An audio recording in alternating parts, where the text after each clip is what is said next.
Shalom, shalom, shalom. As always, first I want to give all the praises and the glory to the Heavenly Father, Yahweh, and to His only begotten Son, Yahweh Shai. Double honors to our apostles and to the elders of Great Millstone. Shalom to you, and shalom to the 144,000, and to the mixed multitude, the hopeful elect brothers and sisters of the house of Israel.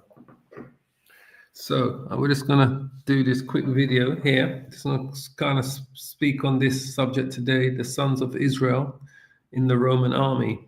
All right, the sons of Israel in Caesar's service. As you can see, it says here, Jewish soldiers in the Roman military.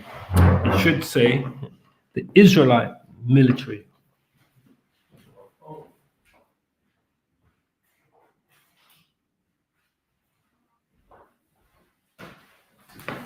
Now that's what it should say. It should say the Israelite community.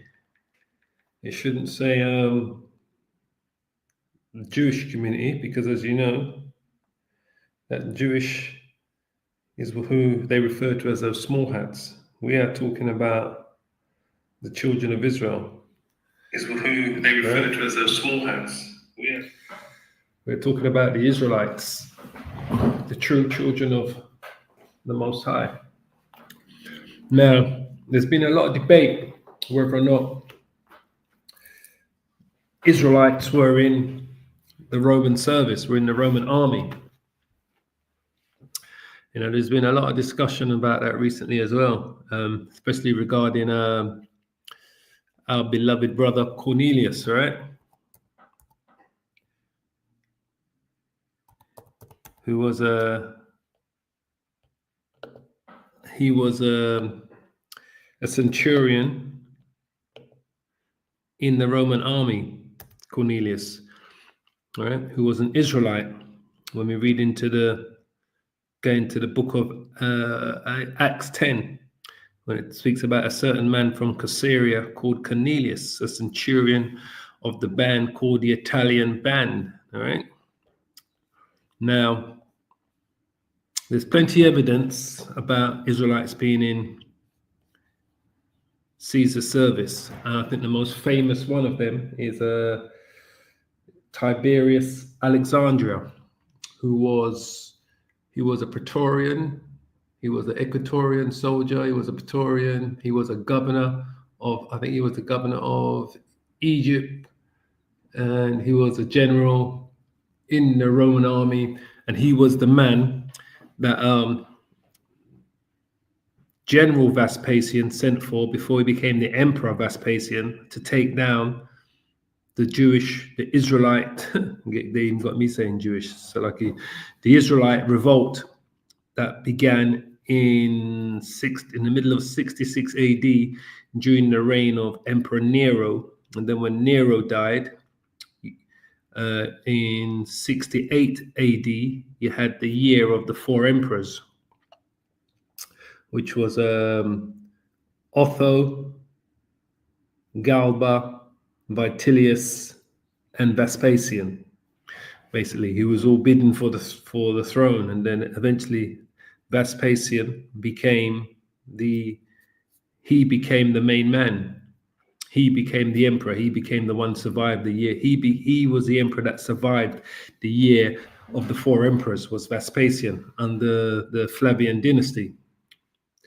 Now, it was Emperor Nero, that sent for Vespasian to subdue the Israelite rebellion that was taking place in Jerusalem. And Vespasian, he sent for his general, his main man, which was Tiberius Alexandria, which was an Israelite that reached to the highest rank at that time within the Roman army. Now, we're going to read a bit of this. I haven't got much time because I'm trying to do this during my lunch hour. So we got probably about another half hour before we got to shut this down. It says here, the participation of Israelite, everywhere it says Jewish, I'm going to use the word Israelite because they were Israelite soldiers, right? Of Israelite soldiers in the armies of the imperial Rome often goes unrecognized as we tell you, right? Often goes unrecognized. This is mainly a result of a lack of recognition on the part of scholars who wish to use rabbinic sources as the benchmark for Israelite practices in the imperial age. It is also difficult to identify Israelite soldiers, many of whom had, this is a very important point here, Greek and Latin names, right? Now, Cornelius, is Cornelius' name? I'm trying to think, was it Cornelius, was his name Greek? Was it Italian? Was it an actual Italian name? Let me just see if I can quickly look at that 1 second.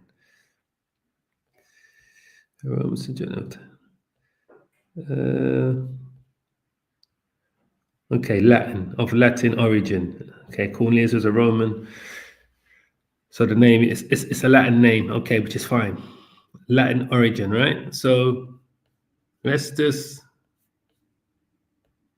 share this tab here. This is what I'm looking at. Just let's get it up. So this is who we're going to speak about today, but we're going to read this document to show you once again that we know this, right? As we've been, we was brought this truth through our elders, the apostles of Great Millstone, who brought this to light, that Cornelius was an Israelite. And this is why he had that vision, and Peter, the apostle Peter, was sent to go to him, to his house. Now, what I was just looking up here was Cornelius's name, all right? Which is here.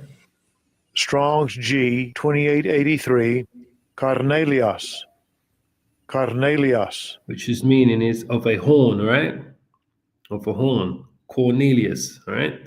A Roman centurion of the Italian cohort stationed in Caesarea, who converted to Christianity. He didn't convert to Christianity because he was already what we would call, who they referred to as Christians back then, which were the Israelites. He was already an Israelite who was a devout man. So he was already a believer of his heritage, of his ancestors.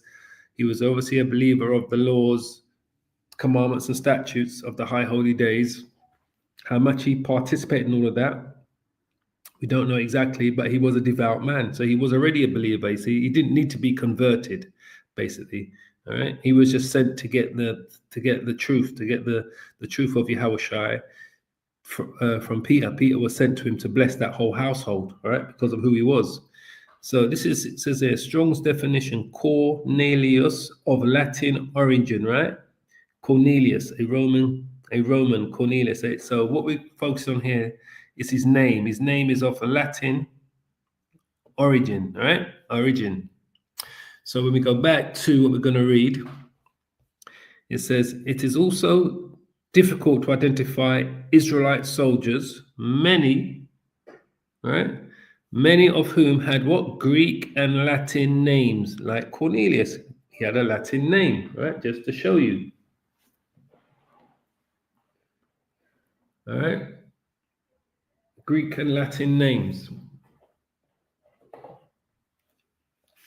Unless they are specifically identified as Jews or are found in a Jewish context, such as the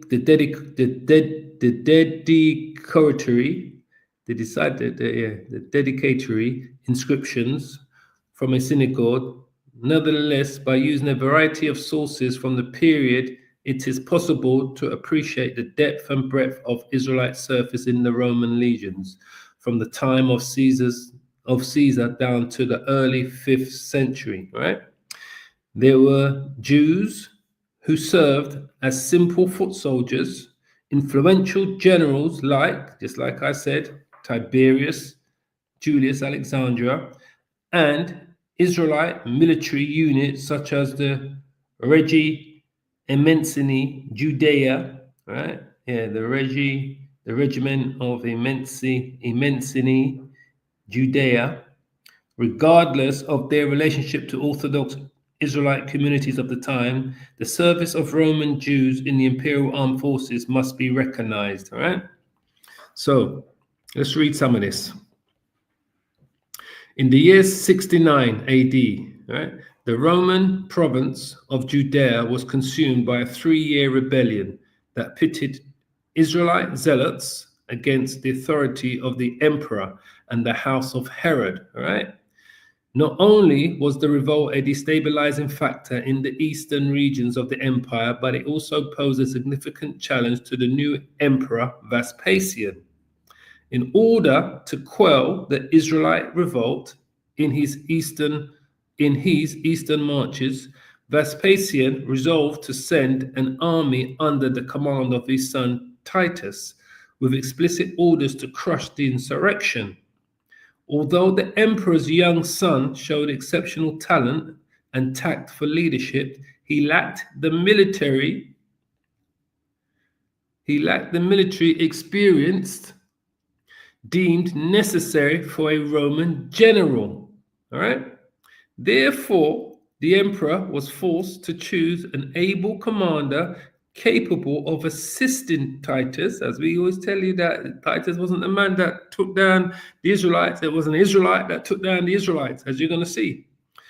It says, therefore, the emperor was forced to choose an able commander capable of assisting Titus in the Judean expedition. A great number of prestigious military men were available for the post, including Annius Vinicius, right, son-in-law to the famed general Corbulo. But Vespasian made the unlikely choice of an Alexandrian Jew named Tiberius Julius Alexander to spearhead the Roman army in its effort to thwart the Israelite uprising. The emperor's decision was to prove fortuitous, as not only did Tiberius Alexander coordinate the Roman victory in Judea, but he also became Titus's trusted advisor and may have eventually reached the rank of Praetorian prefect, right? So this is referring to 70 AD. So the person who Emperor Vespasian sent for was Tiberius Julius Alexander. So he sent for his choice, it says there, but Vespasian made unlikely choice of an Alexandrian Jew named Tiberius Julius Alexander to spearhead the Roman army in its effort to thwart the Jewish uprising, right? Israel uprising. So what is that referring to? That's referring to, is it Luke 21? Hold on. Oh. He spake, behold, victory. Luke 21 I'm thinking of. 1 second. Yeah, okay. So this is what this scholar is referring to here. This is what Vespasian sent this Israelite general who had the highest military experience in warfare.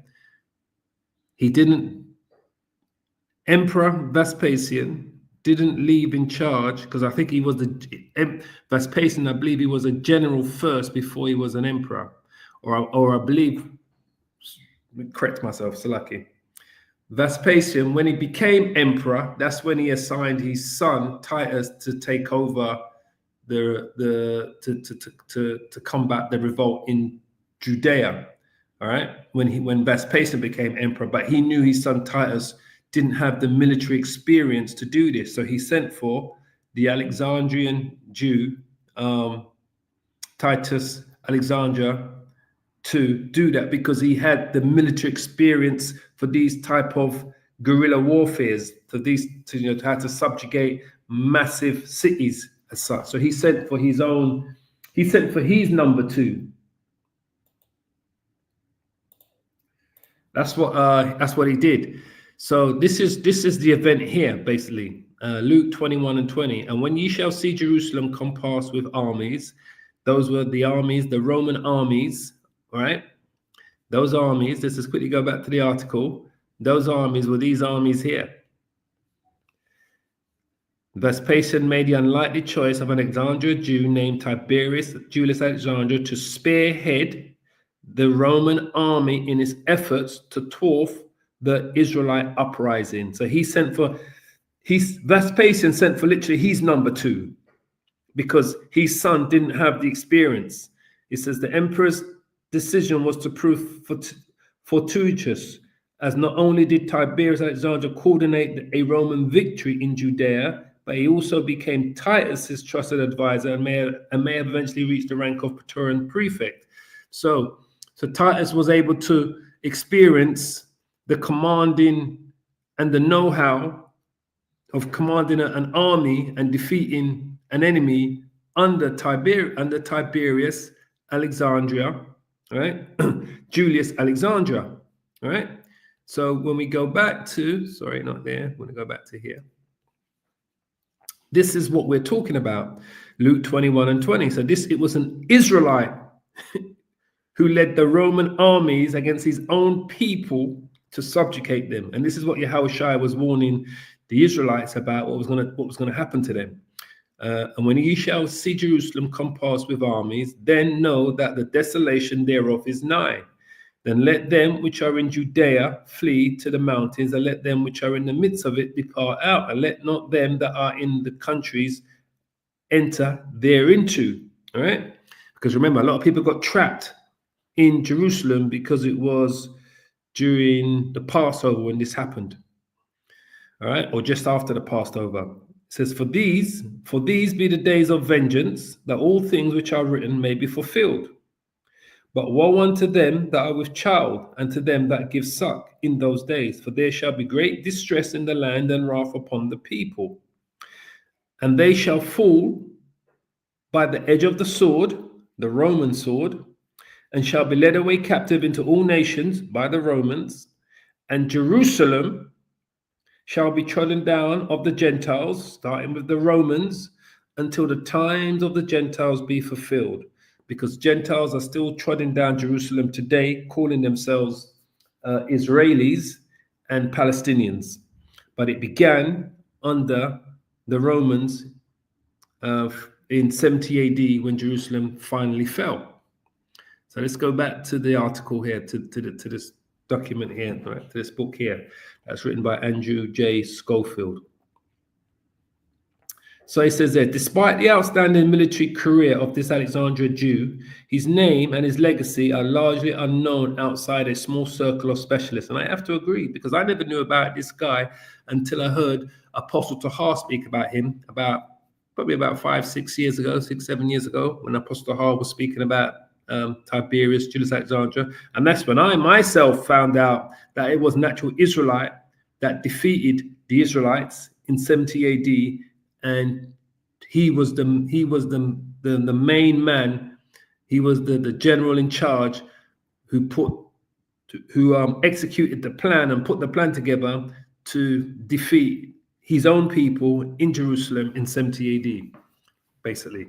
So I never knew this. I always thought it was Titus was the main, because it was all based on, they built the Titus's Ark, the commemoration. Because remember, all of the praises went to Titus. This is why it says that.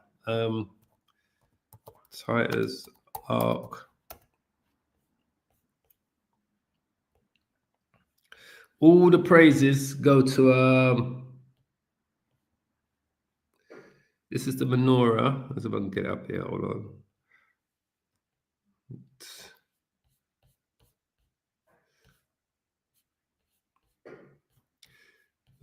Hold on.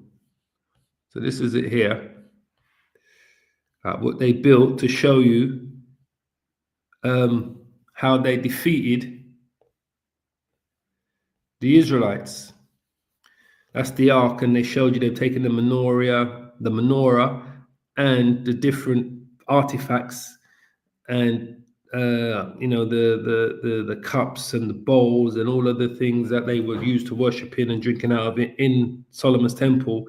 They built this ark here. It's called Titus's Ark to commemorate it. It's not called the Ark of Tiberius Julius Alexander, because just like the article says, he didn't get the credit, even though he was the man that brought down the Israelites in 70 AD. It wasn't an actual Roman that brought them down. The Romans, it was the Roman army, and he was a Roman citizen in the Roman army, but it was an actual Israelite man that did this. And this is the ark here to commemorate, it's called the Ark of Titus, to commemorate the destruction and the defeat of the Israelites under the Romans. All right. And this is it here, as you can see. Titus, Ark of Titus. And they show you the Romans and the chariots coming out. See the Ark of Titus, Rome. So it shows you everything, basically. But this, as I say, it goes back to the man that led this was Tiberius Julius Alexander, as we're reading here. All right. As you can see. Yeah. Tiberius did it, but the Edomite got the credit. Absolutely. Yeah. But it was Tiberius. That's right. Yeah. It was Tiberius. He was the man that did it. He was the lead man. He was the man, because that was Vespasian's number 2, as I'm showing you here. All right. So 70 AD, the bringing down of Jerusalem in 70 AD was done by an Israelite. So, like I said, even myself thought it was Titus until I found this out through the Apostle Tahar around 7-8 years ago. I remember him speaking about this, and I've never forgotten this, basically. But today's edification is more to do with the involvement of the Israelites in the Roman army. All right. So it says, despite the outstanding military career of this Alexandria Jew, his name and his legacy, as you can see, are largely unknown outside a small circle of specialists.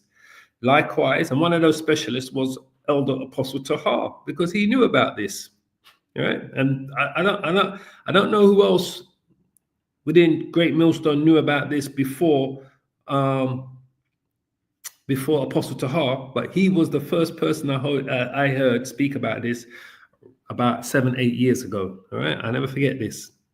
So it says, likewise, the participation of Jews in the Roman military is a topic that is underemphasized or frankly ignored by historians. All right, most often scholars quote the exemptions from military service granted to Jews at Ephesus and Delos, or elaborate on the difficulties that Sabbath observance and dietary laws posed to Israelite men interested in serving under the imperial flag. When the issue of Israelite service in the Roman army is addressed, it is not without a certain degree of skepticism, and the Roman Jews in imperial service are often cast in the light of renegades or apostates, right? So I'm just plugging this. I'm going to be multitasking here when I'm doing this lesson. Let me tell you. I won't tell you what, because I'm at work, but I'm in a private meeting room. It says thus without any documentation of sources, Scaife states that Jews in the Roman army were descended from the bodyguard of the Emersents and Judean royal families who had intermarried and become pagans.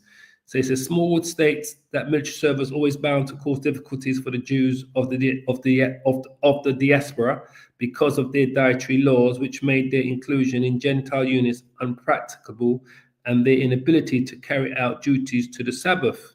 All right, so these are different people's opinions on why they believe that, why they were saying that they didn't believe that they were Israelites in the Roman army because of dietary laws, the Sabbath, and so forth and so on. But the proof that we're going to show you here, that this scholar's writing here, was that these guys were all wrong, because the evidence is clear to show you that there were many Israelites in the Roman army over a period of 500 years. They were serving to the point when they became emperors, right? It says Applebaum claims that the Jews in the Roman army were renegades, right? And Tiberius Julius Alexander is often recast as an apostate, even when it is acknowledged that there is no evidence of this fact, right? Because they want you to believe that they didn't appreciate their high holy days, or keep the Sabbath because they was in the Roman army, where this this scholar here is going to show you is once the evidence was reviewed, it was a complete opposite to what they were saying. It says the lack of recognition given to Israelite soldiers who served in the Roman military stems primarily from three main issues: the dearth of inscriptions and manuscripts specifically addressing Jews in the Roman military, the inability to recognize Jews with what? With Greek, back to Cornelius, with Greek and Latin names, unless they are identified as such, right? And the tendency of many scholars to rely on rabbinic works in order to reconstitute normal Israelite practices in the Roman world, right? So the inability to recognize Jews, just like it says here,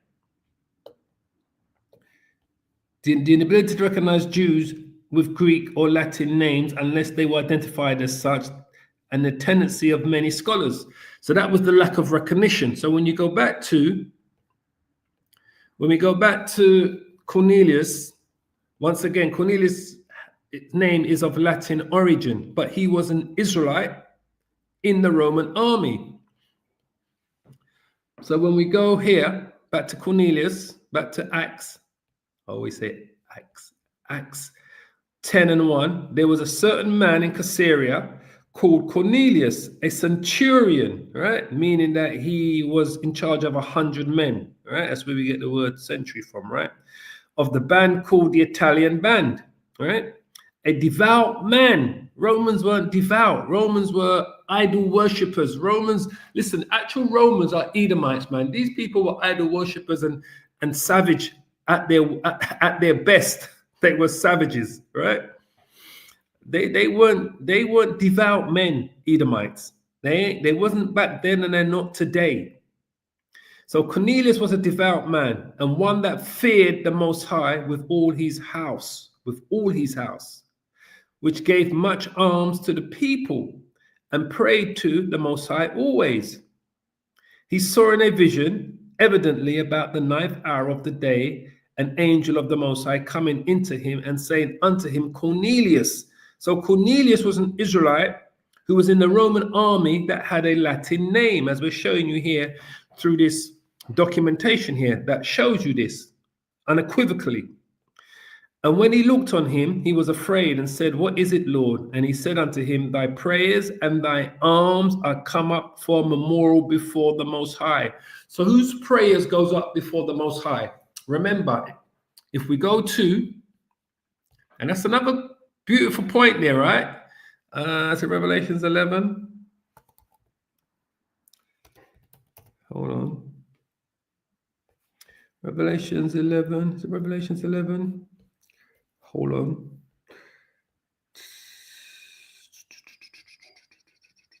Prayers. 1 second, family. So Revelations 8, I want. And the censer and the fire altar. Go. Revelations 8. I'm always thinking it's Revelations 11. It's Revelations 8. Just to show you, once again, when you go to Revelations 8, and so I'm going to go straight to the point. Revelations 8 verse 3, right? Revelation 8 verse 3. And another angel came and stood at the altar, all right? Let me just go to verse 2. It says, And I saw 7 angels which stood before the Most High, and to them were given 7 trumpets. And another angel came and stood at the altar, having a golden censer, and there was given unto him much incense, that he should offer it with the prayers of all the saints upon the golden altar which was before the throne. All right? And the smoke of the incense, which came with the prayers of the saints, ascended up before the Most High, Yahweh, out of the angel's hands. So Cornelius's prayers were heard. The prayers that are going up to the Most High are not the prayers of the world or anyone that believes, it's the prayers of the saints, right? Now, is it Tobit? Hold on. 1 second. It's in the book of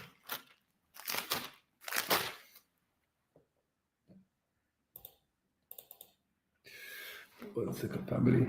Just make sure. 1 second. Hold tight, hold tight, hold tight.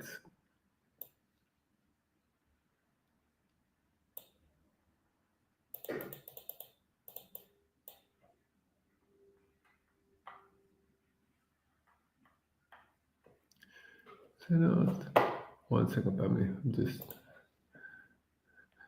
I'm multitasking here because I'm at work, but I'm doing this lesson at the same time. Forgive me.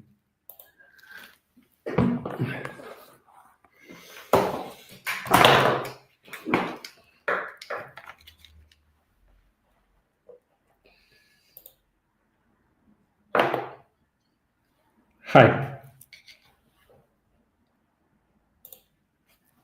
Hi, can you hear me?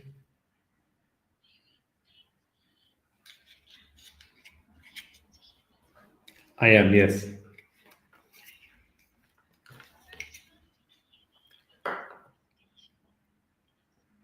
Okay, thanks.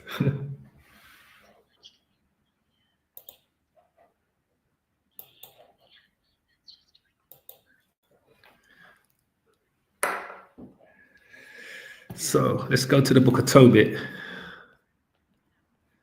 Tobit.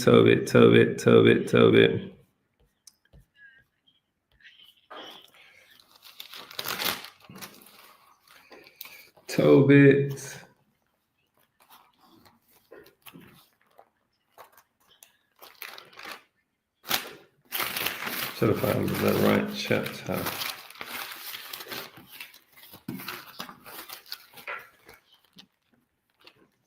There's Tobit. I'm just trying to find the right chapter here, folks. Okay, then. Tobit. Right. 13. Let me just see. Angels. Verse 15. Tobit 12. Sorry about that, folks. Tobit 12, verse. All right. Tobit chapter 12, verse 15. I am Raphael, one of the 7 holy angels, which presents the prayers of the saints and which goes in and out before the glory of the Holy One. All right. So the angel that's presenting our prayers to the Most High is the angel Raphael. As you can see here, I am Raphael, one of the 7 holy angels, which presents the prayers of the saints. Sorry, I'm not showing you the tab, Salaki. I always do that. Right. I am Raphael, one of the 7 holy angels, which presents the prayers of the saints and which goes in and out before the glory of the Holy One. All right. That's the angel Raphael. So when we go back to Revelations 8:3, remember, and I saw the 7 angels. So one of those 7 angels is who? Raphael, which stood before the Most High, and to them which were given 7 trumpets.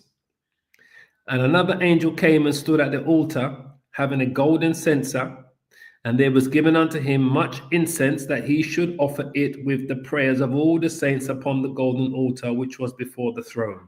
All right. So we know Raphael is the angel that presents these prayers. When we go back to Acts 10, what did the angel say to him? The angel says he saw in a vision. This is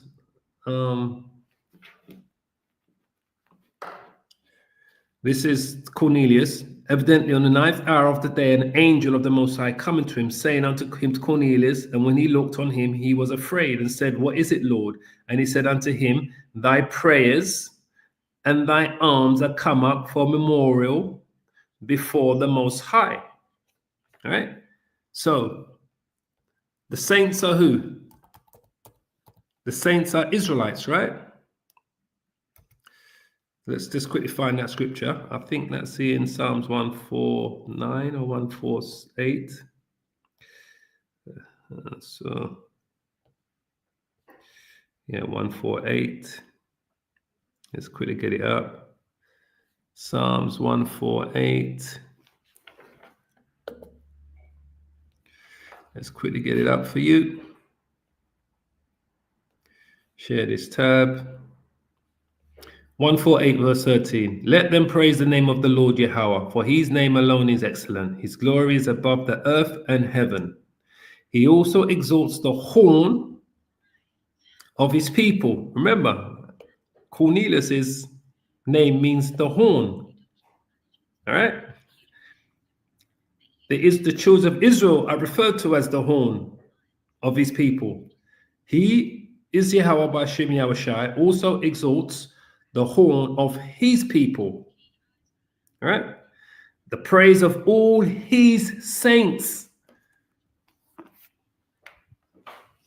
The praise of all his saints, even the children of Israel, a people near unto him, praise ye the Lord. There's another precept I'm thinking of as well. Hold tight. 148. Is it what I'm thinking of? It's 148, 13. 135. Psalms. We're just identifying to you for you to understand that the saints are the children of Israel.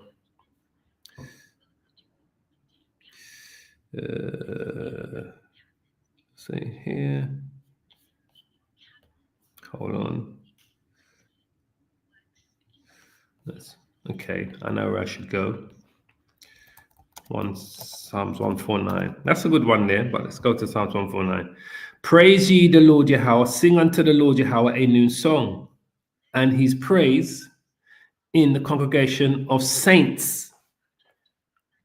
Let Israel rejoice in him that made him. Let the children of Zion be joyful in their king. So the congregation of the saints are the children of Zion, are the children of Israel.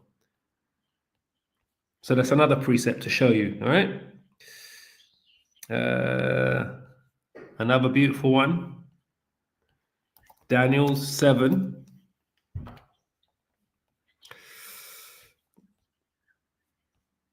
Is Daniel 7 I want?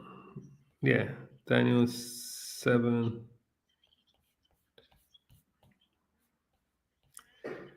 The vision interpreted. Daniel 7, right? But the saints of the Most High shall take the kingdom and possess the kingdom forever, even forever and ever. Who are the saints of the Most High? The children of Israel, the children of Yasharallah. That's who it's talking about.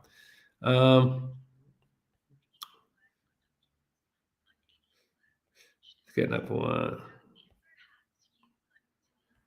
1 second.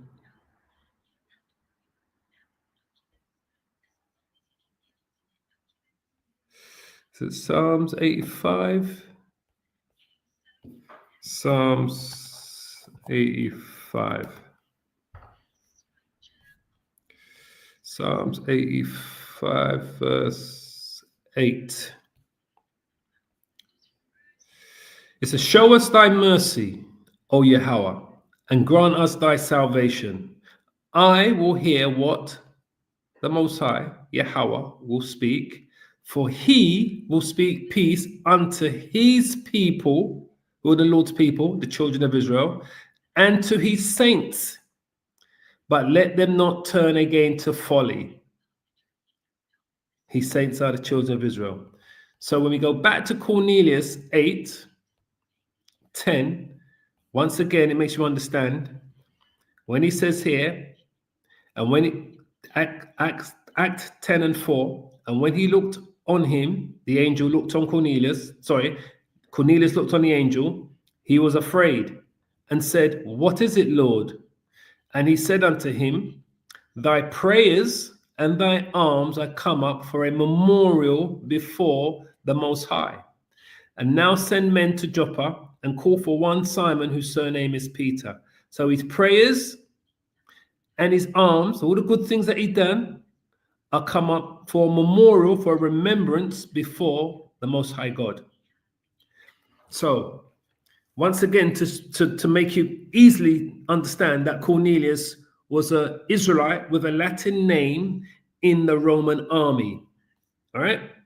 Unequivocally, that's who Cornelius was. Cornelius was not an actual Roman. He was a Roman citizen who was an Israelite in the Roman army. All right? So we're going to continue reading this document here. It says, a larger corpus of Jewish inscriptions and artifacts from the ancient period has become available. All right? It has become clear that the observance of Judaism in the Roman world was much more variegated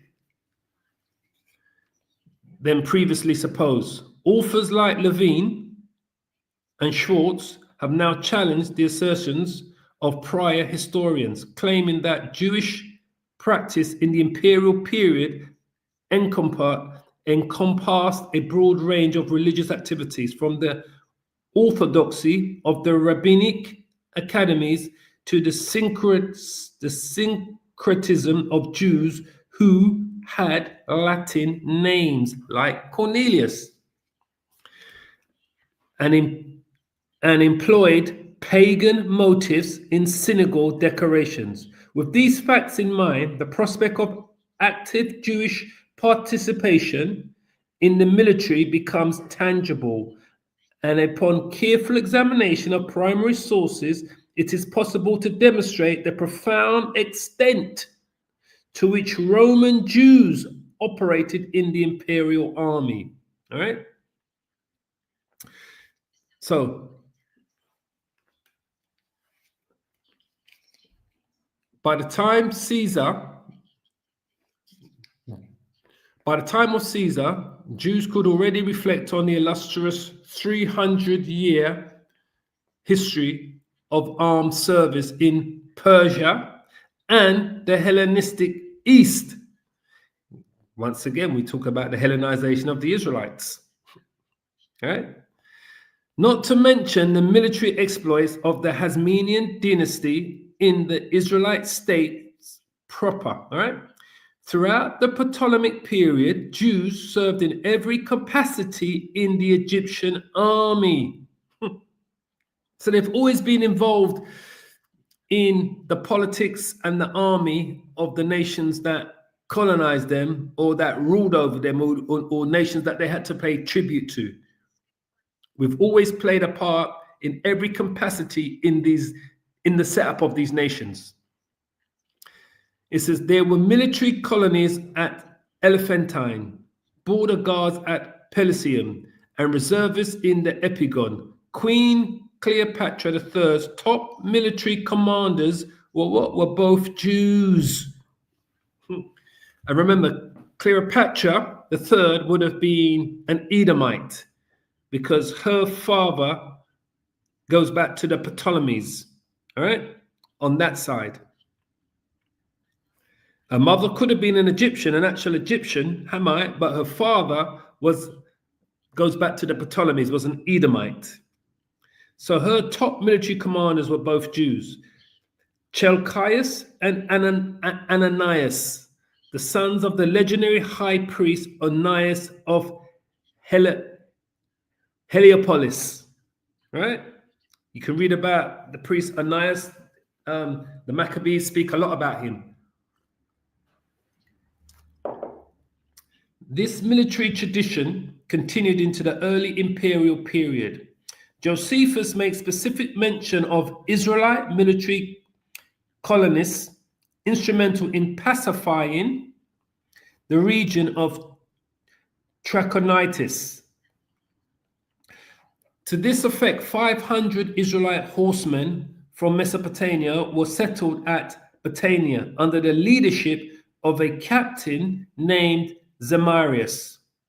These settlers and their descendants continued in their role as the garrison into the 2nd century and supported imperial forces during the Israelite revolt.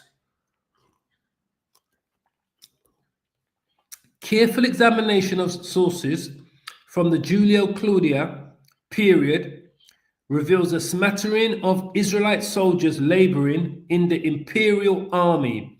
In the year 19, Emperor Tiberius forcibly conscripted 4,000 Roman Jews for military service on the island of Sardinia. So that's just one island.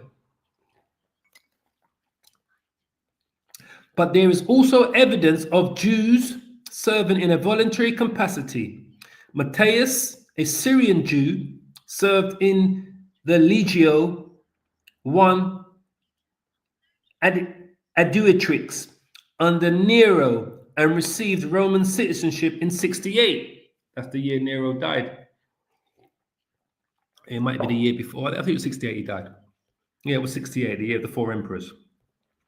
Prior to the implementation of the Constitutio Antoninania in 211, military service was one of the few ways that Jews could achieve Roman citizenship. And the Apostle Paul was a Roman citizen, but he wasn't in the Roman army, but he was a Roman citizen, the Apostle Paul, if you remember. This was granted after 26 years of service in the auxiliary, as recruitment into the legions was confined to those who were already citizens of the empire. Although dedicatory, funeral, and laudatory inscriptions give us the names of many Jews in imperial ranks, only in the instance of the above-mentioned Tiberius Julius Alexander can something of a career be gleaned from the sources.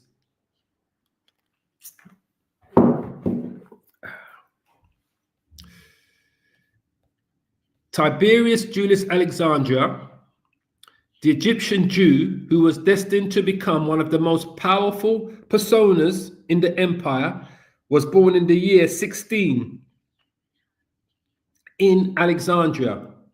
His father, Alexander Lysicamus, was a member of the Egyptian gentry and customs chief on the Arabian frontier. Tiberius's uncle was none other than the famous philosopher Philo. There you go, look at that. We've always told you about these philosophers, that these are all Israelites that they speak about.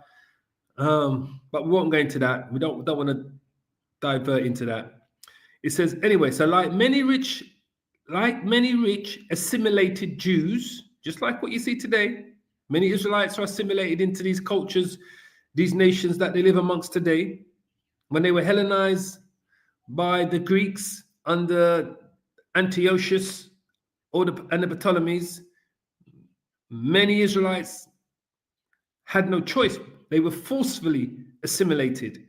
And we see the same today, except today they're not so much forcefully assimilated. They're taking it with open hands. So like many rich assimilated Jews in the city of Alexandria, Tiberius's family had received Roman citizenship during the reign of Augustus and expected their children to assume important posts in the imperial administration. From a young age, Tiberius and his brother Marcus were groomed for a position in the Roman bureaucracy. Their father eschewed a standard Israelite education. So they still had a standard Israelite education, right, during their upbringing, Tiberius and his brother. Instead had his children tutored in classics. So that was the more important thing for them to learn, the Roman classics. So they had a small influence of Israelite education in their life. As it says there, their father eschewed it was a standard Israelite education, but his children were more so tutored in the classics. Once the boys reached manhood, Alexander Lysicamus arranged for his sons to enter disparate fields in Roman imperial service. Marcus would become influential in the family's native city of Alexandria and eventually married Princess Berenice, the daughter of King Agrippa I. Meanwhile, Tiberius began his illustrious career in the Roman army, where his leadership skills and family connections allowed him to secure the post of governor of the Therapad in 42, which is 42 AD. Or CE, Common Era, whichever one you want to use. Tiberius' success in this position prompted Emperor Claudius to appoint him procurator of Judea 4 years later. All right, so that makes sense why Vespasian sent for him, because at one point he was the procurator of Judea 4 years later. And this is why I hear Apostle Tahar speak about this a lot of times. All right. Tiberius prompted Emperor Claudius to appoint him procurator of Judea 4 years later. Now, I always hear Apostle Tahar speak about not Pompey, what's his name?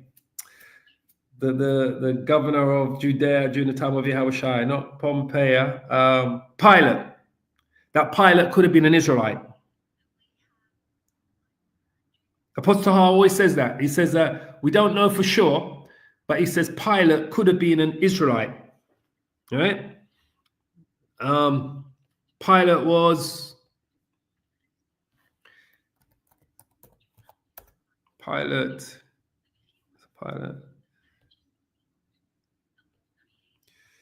Is it Pilate?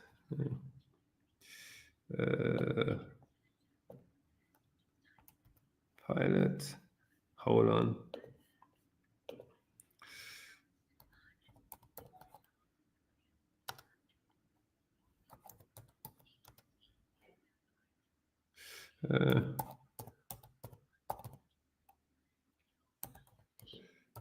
One second.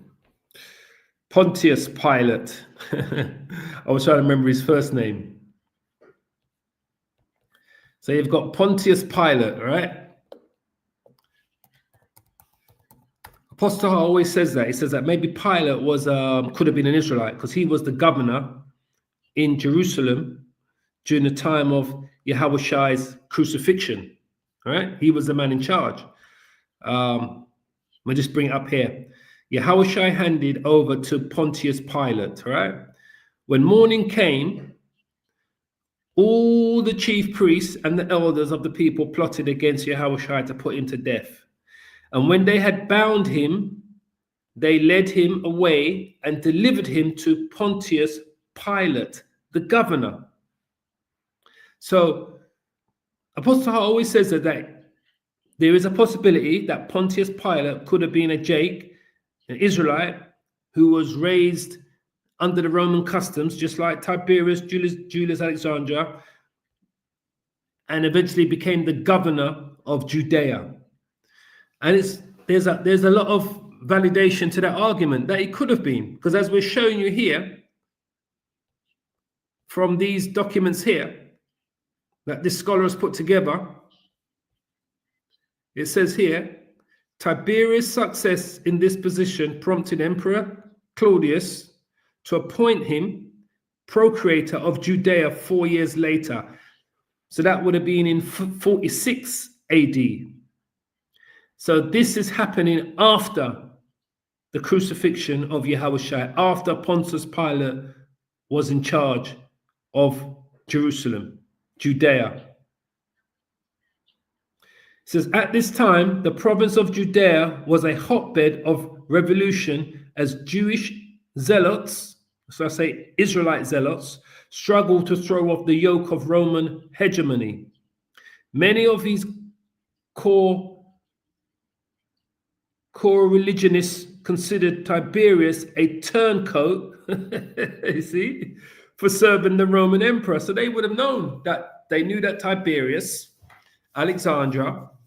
Julius Alexander was an Israelite. So even his fellow Israelites knew that he was an Israelite because they considered him a turncoat for serving the Roman emperor. But historian Josephus records that Tiberius' time as procurator was a period of peace in Judea.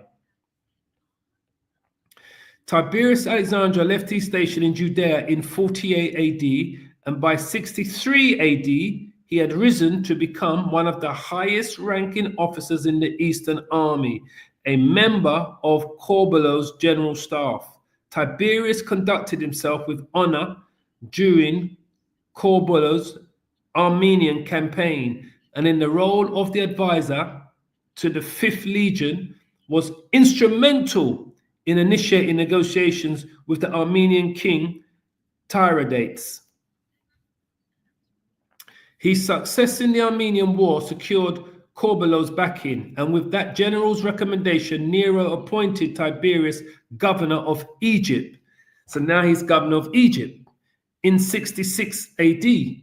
Though the time of troubles that followed in the wake of Nero's murder, Tiberius would prove himself a loyal Roman administrator when the general Vespasian challenged the usurper Vitellius, because Vitellius was the last of the other 3 out of the 4 emperors.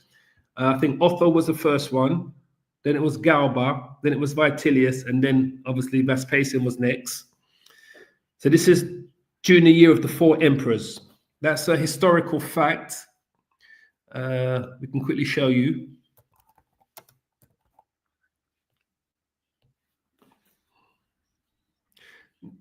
This is what we're talking about here. The year of the 4 emperors was a year of civil war in the Roman Empire in 69 AD. The 4 emperors who ruled in succession were, okay, Galba was first. I find myself corrected. I said Otho was first. Galba was first. Otho was second. Vitellius was third. And then Vespasian was fourth. So this is what we're reading about in this document here. Basically, this is where we're up to here. So it says the year began with the suicide of Emperor Nero in 68 AD, followed by the brief civil war. Otho, Galba's deputy, was passed over as heir and rallied the Praetorian Guard, who killed Galba and his heir in public. Otho and Vitellius then reigned briefly before Vespasian was named emperor. All right. So we're going to go back to this document here. So it says here, where was we? We was here. It says, through the time of the troubles that followed in the wake of Nero's murder, Tiberius would prove himself a loyal Roman administrator. When the general Vespasian challenged the usurper Vitellius for the imperial purple, right, which are the royal colors, Tiberius became an early supporter of the old commander with whom he had served in the east. So Tiberius had served under Vespasian in previous wars. This is why Vespasian sent for him to quell the Israelite uprising that happened during Nero's reign. Tiberius's backing allowed Vespasian to triumph over Vitellius, and his acclamation of the new emperor in Alexandria became the official date of Vespasian's advent. Tiberius Alexander's Israelite background, personal talent, and profound loyalty made him the perfect choice as chief of staff during Titus's invasion of Judea. There you go. As military advisor to Titus, Tiberius experienced the same success that he had enjoyed in Egypt and Armenia, because we were known for, you go back to Moses. Moses was the most successful general in the Egyptian army, right? When Moses was lived and raised by the Egyptians, he was the most successful military general for the Egyptians was Moses. That's why it was a big blow to these to those Hamites, the Egyptians, when Moses found out that he was an actual Israelite, and he got the calling from Yahweh to go to his people, and then to go to Pharaoh to say, let my people go. Because he was their greatest general was Moses. You think of King David and his mighty men, right? This is what the Lord says. The Lord says, I'm a man of war, right? I think it's Exodus 15. King David and his mighty men. Is it King David? Is it 1 Samuel?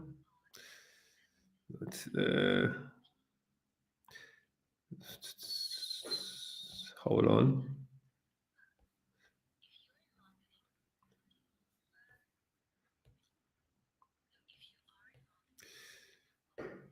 1 second. I just want to quickly show you. All right. We are the true soldiers. We are the true warriors. He's mighty men. Who's mighty men? King David's mighty men. These be the names of the mighty men whom David had. The Taconite that sat in the seat, chief among the captains. The same was Adino, the Esnite. He lifted up his spear against 800, whom he slew at one time. After him was Eleazar, the son of Dodo, the Ahohite, one of the three mighty men with David, when they defied the Philistines that were gathered together to battle, and the men of Israel were gone away. He arose and smote the Philistines until his hand was weary, and his hand clave unto the sword. And the Lord Yahweh wrought a great victory that day, and the people returned after him only to spoil. And after him was Shammah, the son of Agi, the Harite. And the Philistines were gathered together into a troop, where there was a piece of ground full of lentils, and the people fled from the Philistines. But he, Shammah, stood in the midst of the ground and defended it and slew the Philistines, and Yahweh wrought a great victory. And 3 of the 30 chief went down and came to David in the harvest time in the cave of Adullam, and the troop of the Philistines pitched in the valley of Rephaim. Right? And David was then in a hold, and the garrison of the Philistines, and was then in Bethlehem. And David longed and said, oh, that one would give me a drink of the water of the well of Bethlehem, which is by the gate. Now you can read this yourself, but I'm just showing you this is a history. We are known for being mighty men. Moses was the greatest general in the Egyptian army, was Moses. He's the way how he defeated his opposition, the way how he planned his defeat was like all the other generals that followed Moses would follow Moses' footprint. He would create the blueprint on how to defeat nations in wars and how to go about it. And he was never defeated, Moses. Just like David. David was never defeated. And remember, the Lord says, is it Exodus 15 or Exodus 20? It's Exodus 15, Exodus 20. Exodus 15:3. The Lord Yahweh is a man of war. The Lord Yahweh is his name. The Most High is a man of war. And that's the song of Moses and Israel. He's telling them he's a man of war. So when we go back to the article, when it says here, as military, this is where we're at this point here. As a military advisor to Titus, Tiberius experienced the same success that he had enjoyed in Egypt and Armenia. The Israelite insurgency was put down in less than a year, and Titus was held a great victor, quickly becoming the darling of the empire. When it was Julius Tiberius Alexander, the Israelite, that should have really got all that acclaim. He was the one that defeated his own people for the Romans.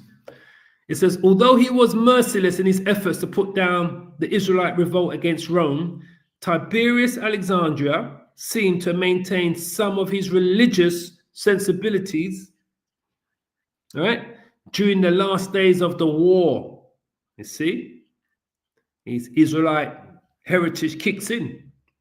Josephus states that in the final moments of the siege of Jerusalem, both Tiberius and Titus desperately tried to avert the burning of the temple. Tiberius Alexander returned to Rome with Titus, and according to the Egyptian papyrus, was eventually appointed to the post of Praetorian Prefect, the highest position you could get under an emperor. Although the interpretation of this source has been contested, if Tiberius Alexander indeed attained this position, he was undoubtedly the most, this is where we're at. Although the interpretation of this source have been contested, if Tiberius Alexander indeed attained this position, he was undoubtedly the most powerful Jew at the time and must be recognized as one of the predominant Israelite men in military history. This is why you get to understand, after the fall of the Flavian dynasty, this is when Jake became the rulers of Rome. Nero became the first Jake Roman emperor. Israelite Roman emperor was Nero. And that was Nerva. Salaki, I'm saying Nero. Nerva, not Nero. Nero was an Edomite. He died in 68 AD. After Domitian died, now Titus was the last one because he was a younger brother. After Titus died in 96 AD, Nerva became the first Jake Israelite emperor of the Roman Empire. And seeing Tiberius Alexander had become a Praetorian prefect, which is just one level below the emperor, makes you understand. Because this happened under the Flavian dynasty, which was the last Edomite Roman dynasty to rule Rome. And at that point, it would have been the western part of the Roman Empire before it expanded into the east. It says Tiberius reached the pinnacle. There you go, look. Tiberius reached the pinnacle. Tiberius reached the pinnacle of his career with the victory in Judea and his possible appointment as prefect with the death of his friend and patron, Emperor Titus. Tiberius Alexander makes an abrupt exit from the annals of history. In the end, the fate of this illustrious Jew from Alexandria remains unknown. Right? It is possible that at the ripe old age of 65, the man merely retired from public life, but it has also been postulated that he met a violent end in the purges of Titus's successor, Emperor Domitian. Okay, so it was Domitian was the last one. Salakia, I always think it was Titus. There is, however, no firm proof of Tiberius Alexander's ultimate fate, and until some yet undiscovered evidence comes to light, we are unfortunately relegated to the realm of conjecture. Tiberius Alexander was without question the most successful Jew to serve in the ranks of the Roman army, but Israelite participation in the Roman military did not begin or end with this great Alexandrian adventurer. Indeed, from available sources, it would appear that the pinnacle of Israelite participation in the Roman military would not be reached until 2 centuries after Alexander's death. To the consternation of many rabbis of the period, Israelite men formed a cadre in the imperial army from the time of Emperor Caracalla. I think that's Denzel Washington in Gladiator 2. I think that's who he is. I think he's the Emperor Caracalla, I believe. Down to the reign of the late Christian emperors, there were even exclusively Israelite units, such as the Royal Emensene Jews. Many diasporian Jews were fully immersed in Roman culture, used Greek or Latin names like Cornelius, and were active in civic administration of numerous cities around the Mediterranean. All right? So many diasporian Jews were fully immersed in Roman culture and used Greek and Latin names like Cornelius, as we established earlier. In this respect, they approximate modern Reformed Jews, and it is not surprising that some men of the Israelite faith would look to establish careers in the Roman military. Unfortunately, this high level of integration puts the scholars at a certain disadvantage when attempting to identify Roman Israelite soldiers in historical records. Unless their religion is specifically identified, Jews with Greek or Latin names escape our notice. That's how Cornelius escaped the notice of Christianity, of the so-called, of the vocab Malones of the day, because he had a Latin name. It says, unless their religion is specifically identified on their graves, Jews with Greek or Latin names escape our notice, and it's probable that more Roman Israelite soldiers will be lost to posterity than can ever be identified. Based on evaluations of what archaeological and historical material is available, most Israelite soldiers seem to have originated from 3 distinct regions of the empire. In the later imperial period, the Israelite community of Italy provided many recruits, but the Hellenic Jews, populations of Syria and Asia Minor, and the Jews of Egypt probably contributed the most to the Roman Israelite military effort. As mentioned above, the Egyptian Israelite community already had a rich military tradition before the advent of Imperial Rome. Roman Israelite soldiers who are mentioned in the inscriptions and artifacts from the 1st and 2nd centuries are almost entirely of Egyptian or Syrian extraction. An inscription from Jaffa mentions an Egyptian Jew named Theanaum, the centurion. Theanaum the centurion. That could easily have been Cornelius the centurion.